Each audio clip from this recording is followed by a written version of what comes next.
Hello guys, स्वागत है आपका फिर से आपके अपने उत्कर्ष नर्सिंग क्लासेस के यूट्यूब चैनल पे। आज मैं एक ऐसा टॉपिक लेकर के आ रहा हूं जिसके अंदर से एक क्वेश्चन आने की हमेशा संभावना रहती है। वो है आपके पास में वैल्यू मतलब अगर हम बोलने की कोशिश करें थेरापेटिक वैल्यू या फिर विटामिन की वैल्यू या फिर थेरापेटिक रेंजेस या फिर किसी प्रकार का डिटॉक्सिन की, क्रेटिनिन की, ये कई प्रकार की वैल्यूज कई बार घूमने लगती है। तो यहां पर मैं आप लोगों के सामने विद इन 5 मिनट्स के अंदर कुछ वैल्यूज को क्लियर करूंगा जो आपको इजीली लर्न भी हो जाएगी और मोस्टली रिपीटेड आपके एग्जाम में पूछी भी जाती है। तो यहां पर हम सबसे पहले बात करने की कोशिश करें आप लोगों से वैल्यूज को लेकर के, तो सबसे पहले विटामिन के लिए ही बात कर लेते हैं। देखो, विटामिन को लेकर के दो प्रकार के विटामिन होते हैं अपने पास में। एक तो होता है फैट सॉल्युबल विटामिन, एक होता है वाटर सॉल्युबल विटामिन की बात करें तो इसके अंदर जाएंगे B and C, vitamin B and vitamin C. अब इनकी वैल्यूएशन को याद कैसे किया जाए, सबसे बड़ा प्रॉब्लम ये है। बहुत सिंपल तरीके से इसको याद करने की कोशिश करेंगे। Fat soluble vitamin A, vitamin D,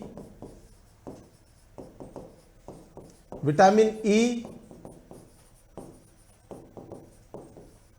और विटामिन के। अब जैसे जैसे मैं इनके नाम बोल रहा हूं, आप लोगों के सामने इनके केमिकल नेम तुरंत अपने आप आने चाहिए। मैं बोलूं विटामिन ए का नाम क्या होता है तो आपको तुरंत बोलना चाहिए ये रेटिनॉल है, ये कैल्सिफ्रॉल है, ये टोकोफ्रॉल है। अभी विटामिन के का नाम फाइलोक्विनोलोन है, समझ रहे हैं, फाइलोक्विनोलोन है। अब अगर यहां पर पूछा जाए, लिख देता हूं पहले, फाइलोक्विनोलोन है। अगर आप लोगों से इससे पूछा जाए इनकी थेरापेटिक रेंजेस को कैसे याद करना है, तो एक बार के लिए सबसे पहले क्या करना है आप लोगों को, विटामिन B5 को लिख लेना है। विटामिन B5 कितना रखना है? विटामिन B5 रखना है आपको 10 mg, ठीक है। तो विटामिन B5 10 mg हो गया। तो विटामिन ई को भी आप क्या रखेंगे, इक्विवेलेंट ही रखेंगे 10 mg। ये हल्का सा इंडिकेशन होता है याद करने का। क्लियर? दो तो याद हो गए। कौन कौन से याद हो गए आपके सामने याद हो गए आपको विटामिन ई और विटामिन B5। क्लियर? 10-10 mg के। अब आपको यहां पर पूछा जाए कि विटामिन ए का रेंज क्या रहेगा, तो यहां पर आपको बोलना है 600 से 700 माइक्रोग्राम। अगर आप लोगों से पूछा जाए विटामिन डी का क्या रहेगा, तो बोलेंगे 100, 200, 400 international unit, IU international unit. अगर बात करें 100 for adult, 200 for child and 400 for lactating and pregnant women. Vitamin की ई तो आपके सामने क्लियर हो ही चुका है। फाइनली बात करने की कोशिश करें विटामिन के की, तो वो हो जाएगा 0.03 मिलीग्राम पर किलोग्राम बॉडी वेट, 0.03 मिलीग्राम पर किलोग्राम बॉडी वेट। सिंपल तरीके से दोबारा से रिवाइज करेंगे जो हमने बोला। सबसे पहले हमने बोला आप लोगों के सामने कि विटामिन ई को और विटामिन B5 को इक्विवेलेंट रख लीजिए 10-10 mg। बचा ADE के, ए हो जाएगा 600 से 700 माइक्रोग्राम, विटामिन डी हो जाएगा 100, 200, 400 इंटरनेशनल यूनिट, और विटामिन के हो जाएगा 0.03 मिलीग्राम पर किलोग्राम बॉडी वेट के हिसाब से। अगर हम बात करने की कोशिश करें आप लोगों से विटामिन बी कॉम्प्लेक्सेस में, सबसे पहले विटामिन B1 का, जैसे मैंने आपके सामने विटामिन B1 लिखा तो तुरंत ही आपका दिमाग में नाम आना चाहिए, हाँ साहब इसको तो अपन थायमिन बोलते हैं। वैसे ये चीजें लिखने की नहीं है, लेकिन आप लोगों को क्लियर कट माइंड में कंसेप्ट क्लियर होना चाहिए। विटामिन B2 तो आप बोलेंगे राइबोफ्लेविन, क्लियर। विटामिन B3 तो तुरंत आप लोग का आंसर आना चाहिए था, ये तो नियासिन होता है। क्या होता है ये? नियासिन होता है। विटामिन B5 आपके सामने पेंटोथेनिक एसिड हो जाएगा, B6 पायरोडॉक्सिन हो जाएगा, विटामिन B6 पायरोडॉक्सिन हो जाएगा। B7 की अगर बात करें, vitamin B7 biotin, vitamin B9 की बात करें फॉलिक एसिड, और B12 की बात करें साइनोकोबालामिन। ये आपके सामने सबसे पहले तो ये छोटे छोटे से कंसेप्ट होते हैं जो कि आपके एग्जाम में बहुत ज्यादा पूछे जाते हैं। अब आप लोगों से अगर पूछा जाए इनकी थेरापेटिक रेंज सर याद नहीं होती, बड़ी प्रॉब्लम होती है, कोई दिक्कत नहीं है, कोई भी दिक्कत नहीं है। मेरे तरीके से बस याद रखें और परमानेंटली वो स्कैन हो जाएगा माइंड के अंदर। अगर बोले यहां पर विटामिन B1 कितना होगा तो आप बोलेंगे साहब 12, गौर से देखिएगा, 12 और 4 16, 12 और 4 कितने होते हैं? 16 होते हैं। यहां पर 14 और 4 18, ये सब में मिलीग्राम लगेगा बच्चों, ये सब में मिलीग्राम लगेगा बच्चों, ठीक है। तो आपको कैसे याद रखना है? B1 12 और 4 16, B2 14 और 4 18, और B3 16 और 4 20। अरे क्या बात कर दी, याद हुआ कि नहीं हुआ? गौर से देखेंगे, 12 से 4 आगे बढ़ेंगे 16, 14 से 4 आगे बढ़ेंगे 18, और 16 से 4 आगे बढ़ेंगे 20, और यहां पर भी 2 2 का गैप है। लेकिन अंतर यह है, अब याद तो कर लिया, अब यहां पर अपडेट कर लेना। यहां पर आप लोगों को 1.2 से 1.6 करना है, 1.4 से 1.8 करना है, लेकिन 16 से 20 के अंदर पॉइंट ही नहीं लगाना है। यहां पर तो 16 से 20 mg ही रहेगा। मतलब नियासिन, जिसके कारण से 3D डिजीज कंडीशन होती है, डायरिया, डिमेंशिया और डर्मेटाइटिस जो होता है उसे अपन बोलते हैं पेलिग्रा कंडीशन, उसके लिए अपन का नियासिन होता है 16 से 20 mg ही जाता है। विटामिन B5 तो आप लोगों को क्लियर ही है। अब बात करें विटामिन B6 की, पायरोडॉक्सिन की, ये 1.5 करीब चल रहा है, तो मैं बोल देता हूं इसको 2 से 2.5 के बीच में रख लो। कितने के बीच में रख लो? 2 से 2.5 के बीच में रख लो। विटामिन B7 बायोटिन, बायोटिन को लेकर के आपके सामने 100 माइक्रोग्राम, कितना? 100 माइक्रोग्राम, 100 माइक्रोग्राम। अब आपके सामने आता है फॉलिक एसिड। बेसिकली अगर मैं बोलने की कोशिश करूं, इसकी भी 100 ही होती है, क्योंकि पर आपको याद रखना है, अगर एडल्ट में बोले तो 200, अगर आपसे प्रेग्नेंट में पूछे तो 500, लैक्टिंग में पूछे तो 300, और चाइल्ड में पूछे तो उसको 100 रखना। तो यहां पर आप एवरेज के लिए आप इसको 200 मिलीग्राम के करीब आप इसको याद कर सकते हैं। समझ रहे हैं बात को? नेक्स्ट नंबर पे आता है साइनोकोबालामिन। तो साइनोकोबालामिन जाएगा 1 माइक्रोग्राम पर किलोग्राम बॉडी वेट, 1 माइक्रोग्राम। ये आपके सामने क्या हुए? ये आपके सामने विटामिन के तरीके हुए। मैं आपको दोबारा से एक बार बोल करके दिखा देता हूं। सिंपल तरीके से आप लोग को याद रखना है, विटामिन ए का होगा 600 से 700 माइक्रोग्राम, उसका बाद विटामिन डी 100 200 400, विटामिन ई जो कि इक्विवेलेंट होगा विटामिन B5 पेंटोथेनिक के, वो होगा 10 मिलीग्राम, फाइनोक्विनिनोन ये होगा 0.03 मिलीग्राम पर किलोग्राम। अगर बात करने की कोशिश करें B1, तो यहां पर आपको वही याद रखना है, B1 B2 B3 कैसे आपको याद रखना है, 12 और 4 16, 16 और 4 14 और 4 18, और 16 और 4 20। लेकिन 12 और 4 16 में 1.2 से 1.6, 1.4 से 1.8, 16 से 20। अगर ये 1 पॉइंट आ रहा है तो यहां पर 2 से 2.5 mg रखिएगा, बाकी का आपको क्लियर कट मेंशन करना है। यहां पर कुछ थेरापेटिक रेंजेस की बात करने की कोशिश करें, बहुत क्लासिकल चीजें हैं। थेरापेटिक रेंजेस की बात करने की कोशिश करें तो आपको कुछ नहीं करना है, 5 ड्रग्स के नेम याद कर लेने। कौन कौन सी ड्रग्स रहेंगी? सबसे पहली बात करने की कोशिश करें, एसिटामिनोफेन क्लोरामफेनिकॉल, एसिटामिनोफेन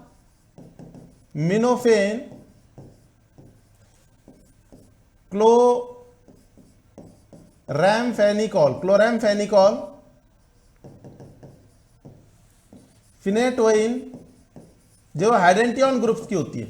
फिनेटोइन क्या है? हाइडेंटियन ग्रुप्स की ड्रग्स होती है। थियोफाइलिन,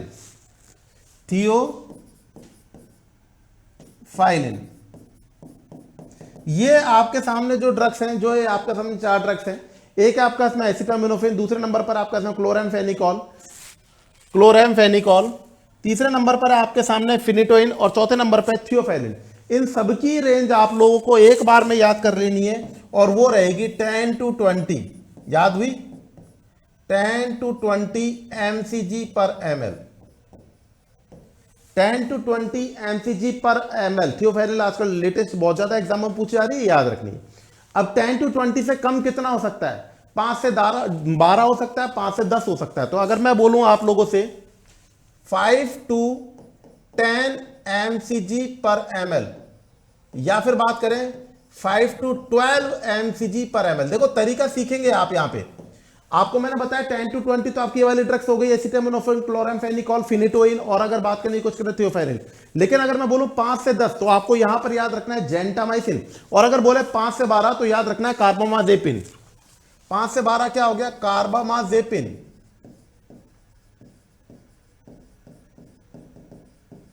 और अगर यहीं पर बोले आप लोगों से तो इसकी कितनी होगी? जेंटामाइसिन। जेंटामाइसिन, तो जेंटामाइसिन होगी 5 to 10 mcg पर ml, और कार्बामाजेपिन होगी 5 to 12 mcg पर ml। अगर यहां पर 10 से 20 से हल्का सा ऊपर जाने की कोशिश करें, जो कि एक दो बार स्टेट गवर्नमेंट में पूछ लिया जाता है, वो रहेगी आपकी एमिकासिन 25 से 30 mcg। एमिकासिन 25 से 30 mcg पर ml। दोबारा से कैटेगराइजेशन कर लीजिए, माइंड के अंदर सेट कर लीजिएगा, माइंड के अंदर स्कैन कर लीजिएगा। 10 to 20 mcg पर ml अगर बोले तो आपके पास में ड्रग्स आ जाएगा। कौन कौन सा? Acetaminophen, chloramphenicol, phenytoin and theophylline. उसके बाद में 5 से 10 पर जाएगा तो जेंटामाइसिन आ जाएगा, 5 से 12 पे जाएगा तो कार्बामाजेपिन आ जाएगा, और 25 से 30 के ऊपर जाएगा तो एमिकासिन आ जाएगा। तो एक बार के लिए ये भी आप लोग के सामने कुछ थेराप्यूटिक रेंजेस क्लियर हुई। अब अगर पूछे मोस्टली फ्रिक्वेंटली जो आपसे एग्जाम में पूछा जा रहा है, वो आपके पास में डिजॉक्सिन चलता है। डिजॉक्सिन डायरेक्ट याद रखना है 0.5 से 2 ng पर ml।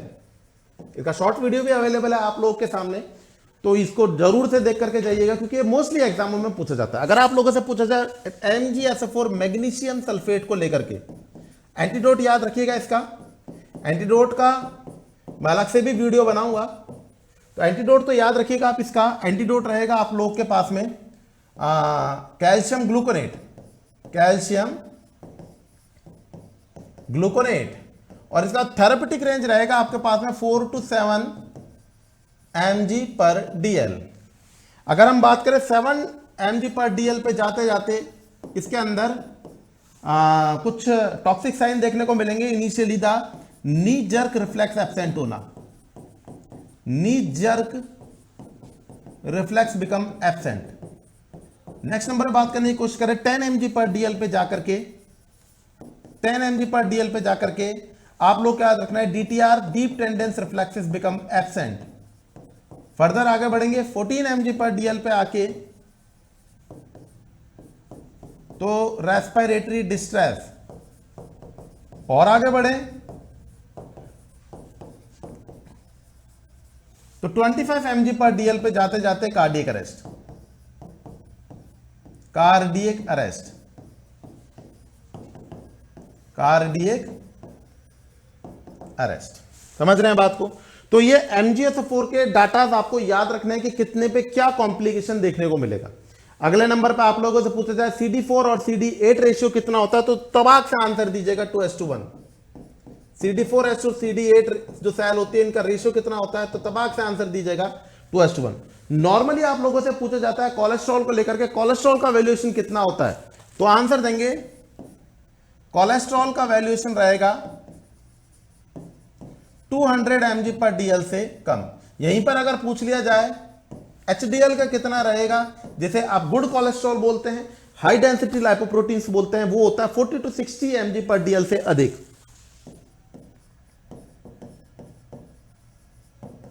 अगर आप लोगों से पूछा जाए लो डेंसिटी लाइपोप्रोटीन्स, तो 120 या फिर 100 to 120 mg पर dl से कम। यहां पर आप इस चीज को थोड़ा सा याद रखें, LDL बैड कोलेस्ट्रॉल की श्रेणी में आता है, जितना ज्यादा बढ़ता है it is good for our heart. HDL जितना ज्यादा बढ़ता है it is good for our heart. तो HDL को एक गुड कोलेस्ट्रॉल बोलते हैं, LDL को एक बैड कोलेस्ट्रॉल बोलते हैं। यहां पर इस वाली बात को क्लियर करनी है। नॉर्मली अगर आप लोगों से पूछा जाए कि बिलिरुबिन की वैल्यूएशन कितनी होती है, तो बिलिरुबिन में डायरेक्ट की अगर पूछा जाए, बिलिरुबिन भी कंडीशन होती है, डायरेक्ट जो बिलिरुबिन होगा वो जाएगा 0 से 0.3 mg पर dl के करीब। अब डायरेक्ट बिलिरुबिन कितना जा रहा है, 0 से 0.3 mg पर dl के ऊपर। अगर आपसे बोले इनडायरेक्ट बिलिरुबिन कितना जाएगा, तो बोलेंगे 0.1 से 1.0 mg पर dl। इनडायरेक्ट कितना होगा 0.1 से 1.0 mg पर DL।